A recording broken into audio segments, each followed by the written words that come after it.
teman-teman, Indonesia sedang mengalami kegalauan, teman-teman ya. Sebagian mendukung Israel, sebagian mendukung Palestina. Ya. Sebenarnya Israel itu tidak konflik dengan Palestina, tetapi dengan Hamas, teman-teman. Ini harus diluruskan dulu. Saudara-saudaraku yang terkasih di dalam Tuhan, sebagai umat Kristen, kita tidak boleh hanya jadi penonton, ya, terhadap segala sesuatu yang terjadi di sekeliling kita. Karena kita diharuskan untuk menjadi garam dan terang, ya, menjadi garam di tengah kehambaran dari dunia ini, dan menjadi terang dalam kegelapan dunia ini, teman-teman. Bagaimana caranya kita bisa menjadi garam dan terang dunia kalau kita hanya jadi penonton saja? Cukup berdoa saja dan tinggal diam, menyaksikan apa yang terjadi dan tidak bersuara. Bukan demikian, teman-teman. Ya. Betul, kita tidak perlu mengutuki Palestina, tapi kita mengutuki Hamas sebagai kelompok teroris yang menunggangi atau menjadikan Palestina sebagai tumbal. Mengapa saya katakan demikian? Karena Hamas sudah ditetapkan oleh PBB sebagai organisasi teroris. Hamas ini, teman-teman, kurang ajarnya, mereka itu menjadikan masyarakat Palestina, penduduk Palestina, sebagai umpan atau sebagai tumbal, teman-teman. Hamas ini membaur di tengah-tengah penduduk. Bahkan berdasarkan fakta yang ditemukan, mereka meletakkan senjata-senjata dan roket-roket itu di perkantoran-perkantoran dan di rumah-rumah penduduk. Nah, kita tahu bahwa intelijennya Israel itu sangat canggih, mendeteksi di mana Hamas menyimpan senjata, dan Israel bisa mendeteksi dari mana roket itu ditembakkan, diluncurkan. Ternyata, teman-teman, dari perkantoran, ya, bahkan dari rumah sakit. Nah, tapi Israel masih manusiawi, teman-teman. Sebelum dia menghancurkan tempat persembunyian senjata itu, dia kasih tahu dulu, ya, supaya gedung itu dikosongkan. Dalam hitungan sekian menit, ya, gedung ini akan kami ledakkan. Nah, jadi memang sasarannya Israel bukan masyarakat Palestina, tetapi Hamas dan persenjataannya, teman-teman. Nah, ini yang tidak diberitakan oleh media-media dalam negeri kita. Jadi media-media dalam negeri kita itu memberikan berita-berita yang sepihak, yang tidak imbang, teman-teman. Jadi maaf saja, kami, ya, para YouTuber, teman-teman, itu sangat berkepentingan untuk memberikan informasi-informasi yang lebih real di lapangan. Untuk apa? Untuk mengimbangi, sebagai informasi pengimbang, teman-teman, dari media-media yang ada di Indonesia. Nah, mengapa? Supaya masyarakat kita itu bisa lebih pintar, ya. Dia tidak tidak melakukan sesuatu tindakan, tidak menyimpulkan sesuatu karena kesalahpahaman. Apalagi melakukan suatu tindakan karena ketidaktahuan. Jangan sampai, ya. Jadi bangsa ini harus dicerdaskan dengan informasi-informasi yang benar, bukan yang hoax, teman-teman. Ya, jadi kita bersama-sama perlu menyikapi konflik ini secara proporsional dan profesional. jangan juga tinggal diam. Ya, karena kalau kita tidak bicara yang benar, siapa lagi? Ya, kalau bukan kita yang memberikan pandangan-pandangan yang mencerahkan, siapa lagi?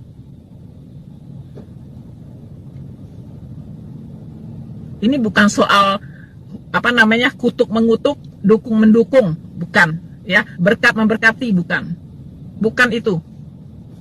Ya, siapa yang mengutuk Israel akan dikutuk. Siapa yang memberkati Israel akan diberkati. Tidak sebatas itu. Tapi kita ingin mencerdaskan kehidupan bangsa ini. Karena di lapangan sana, teman-teman, banyak ya diksi-diksi yang beredar bahwa Palestina itu belum merdeka. Dan kita harus mendukung kemerdekaan Palestina. Hello, Palestina, negara Palestina itu adalah negara merdeka. Yang sudah merdeka, teman-teman. Ya, negara Palestina itu sudah merdeka sejak lama. Sudah ditetapkan oleh PBB sebagai negara merdeka. Apa buktinya? Pertama, Palestina memiliki pemerintahan sendiri. Palestina memiliki rakyat sendiri. Palestina memiliki wilayah sendiri. Palestina terdaftar di Perserikatan Bangsa-Bangsa sebagai negara merdeka. Palestina memiliki bendera sendiri. Palestina memiliki kedutaan, kantor-kantor kedutaan besar di banyak negara. Termasuk di Jakarta, teman-teman, ada kantor kedutaan besar Palestina.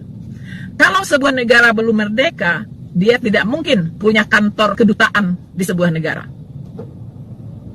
Nah, ya, jadi tolong teman-teman, pengetahuannya di-upgrade, ya, di-upgrade. Mungkin selama ini Anda tidak tahu informasi ini. Mungkin sengaja ditutup supaya bantuan, sumbangan selalu mengalir ke Palestina. Ya, karena apa? Karena kasihan, ya. Negara Palestina, negara yang dijajah oleh Israel.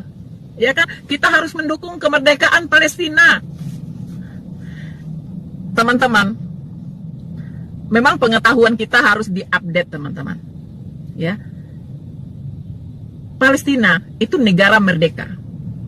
Mereka merayakan hari kemerdekaannya itu pada tanggal 15 November setiap tahunnya. Dan PBB sudah mengakui, ya, Palestina adalah negara yang merdeka dan berdaulat. Nah, di Jakarta pun ada kedutaan besar Palestina. Mana mungkin negara yang masih dijajah, belum merdeka, bisa punya kedutaan besar? Ya, itu nggak ada logikanya, teman-teman. Mengapa sekarang tiba-tiba banyak yang kaget di Indonesia ini mendengar bahwa Palestina adalah negara merdeka? Selama ini ngapain aja gitu? Ya, di dalam mindsetnya orang Indonesia, Palestina itu negara yang sedang dijajah. Karena itulah empatinya luar biasa begitu. Ya. Berbagai bantuan dikirim ke Palestina. Tetapi saya dengar pemerintah Palestina mengatakan dia tidak pernah menerima bantuan. Bagaimana tidak pernah? Ya, rumah sakit yang dari Indonesia pun itu berdiri di sana. Ya, dan saya lihat ada mobil ambulan sumbangan dari orang awak gitu ya. Sumatera Barat juga, ya. Jadi ada ambulan khusus disumbangkan oleh orang-orang Sumatera Barat juga ada di sana. Teman-teman. Dan pasti yang membantu Palestina itu bukan Indonesia saja. Pasti ada negara-negara lain juga. Makanya kita lihat kehidupan pemimpin-pemimpin Hamas itu bak kolomerat, teman-teman. Gayanya betul-betul, ya. Petantang petenteng, teman-teman. Lalu untuk membangun, untuk membuat roket, ya, membuat senjata, membeli senjata, itu uang dari mana? Nah, itu dia ya. Jadi memang seharusnya kita memang harus membantu yang lemah. Tapi kalau bisa bantuan itu jangan digunakan untuk hal-hal yang menghancurkan kemanusiaan. ya, yang akan menghancurkan peradaban. Begitu teman-teman. Jadi saya sendiri, saya sangat kasihan dengan bangsa Palestina sebenarnya. Sekiranya tidak ada Hamas di sana, ya, itu Palestina itu hidup berdampingan dengan Israel itu sangat akur teman-teman, ya, karena penduduk Palestina itu banyak bekerja di Israel, ya, dan UMR mereka jauh di atas Indonesia. Mereka bukan orang susah. Anda bisa lihat di TV-TV, ya, badan mereka sehat-sehat. Anda lihat anak-anak mudanya, bukan seperti orang-orang miskin di desa-desa kita di Indonesia ini, ya, yang kurang gizi, ya, kumuh, lusuh. Tidak, Anda lihat mereka seperti apa. Mereka bukan negara miskin, ya. Mereka bukan orang-orang susah di sana, bukan. Mereka bekerja di Israel itu gajinya besar loh. Dan bahkan mereka pergi kerja juga naik mobil, bukan naik motor, ya, atau jalan kaki atau naik andong. Mereka berkecukupan di sana teman-teman, ya. Jadi mereka bukan orang yang berkekurangan. Jadi sebenarnya alih-alih mengalirkan bantuan ke sana, ya, mendingan membantu bangsa sendiri yang masih banyak kesusahan di negara ini, ya kan? Masih banyak kesusahan, apalagi dengan adanya wabah COVID ini teman-teman.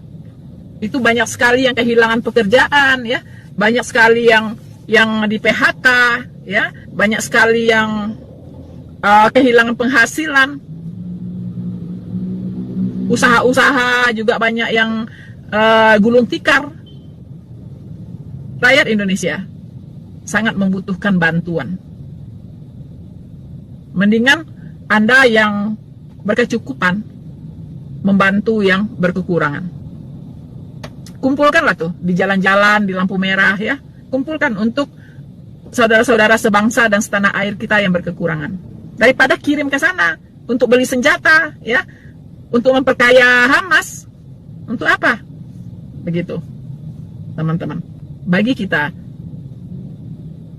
saya pribadi, teman-teman, tentunya saya kalau bicara Israel, saya lebih banyak bicara ke masalah rohaninya. Bagi saya, Israel sedang mengalami penggenapan nubuatan, terutama tentang menjelang akhir zaman, bahwa Israel akan dikembalikan oleh Tuhan ke asalnya. Mereka akan dipulihkan dan Tuhan akan mengasihi Israel melebihi kasih Tuhan sebelumnya. Karena apa? Karena Tuhan belum selesai dengan bangsa Israel. Tuhan masih punya janji yang belum tergenapi bagi bangsa Israel, yaitu janji keselamatan. Kita akan melihat melalui proses demi proses, bangsa Israel akan mengetahui bahwa Mesias yang dia tunggu-tunggu, yang mereka tunggu-tunggu sampai hari ini, sudah datang, dan itu adalah Yesus Kristus. Dan Israel akan mengalami pertobatan massal dan menerima Yesus Kristus sebagai Tuhan dan Juru Selamatnya.